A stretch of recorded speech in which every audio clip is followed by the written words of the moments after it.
Bharatiya Janata party के वरिष्ठ नेता और झारखंड के पूर्व मुख्यमंत्री रघुवर दास ने राज्य सरकार से पेशा अधिनियम के नियमों को अविलंब सार्वजनिक करने की मांग की है। मंगलवार को पत्रकारों से बातचीत के दौरान उन्होंने आशंका जताई कि हाल ही में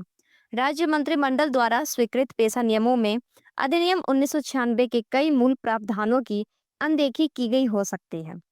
रघुवर दास ने कहा कि जब तक स्वीकृत नियमों को सार्वजनिक नहीं किया जाता तब तक यह स्पष्ट नहीं हो सकता है कि सरकार ने पेशा अधिनियम की मूल भावना का कितना पालन किया है।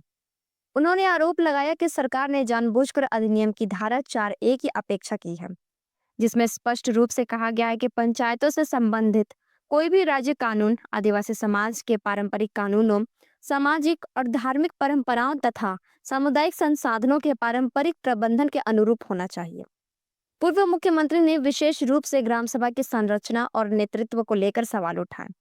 उन्होंने कहा कि नियमों में यह स्पष्ट नहीं किया गया है कि ग्राम सभा की अध्यक्षता आदिवासी रूढ़िगत परंपराओं के पालन करने वाले व्यक्तियों के लिए आरक्षित होगी या अन्य धर्म अपनाने वाले लोगों को भी यह अवसर मिलेगा। रघुवर दास ने कहा कि आदिवासी रूढ़िवादी व्यवस्था को समाप्त करने के बजाय उसे कानूनी मान्यता देकर सशक्त किया जाना चाहिए,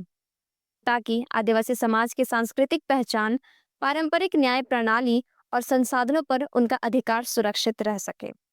उन्होंने यह भी कहा कि पेशा अधिनियम के तहत गौण खनिजों, लघु वनोपज, जल स्रोतों और अन्य सामूहिक संसाधनों पर ग्राम सभाओं को अधिकार देने का प्रावधान है, लेकिन राज्य सरकार द्वारा बनाए गए नियमों में यह स्पष्ट नहीं है कि ये अधिकार वास्तव में ग्राम सभाओं को सौंपे गए हैं या सरकार इन संसाधनों पर अपना नियंत्रण बनाए रखना चाहती है।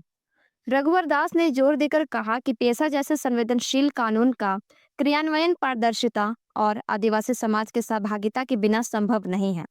उन्होंने सरकार से अपील की है कि नियमों को तुरंत सार्वजनिक किया जाए, ताकि उन पर व्यापक चर्चा हो सके और यह सुनिश्चित किया जा सके कि अधिनियम की मूल भावना से कोई समझौता नहीं किया गया है।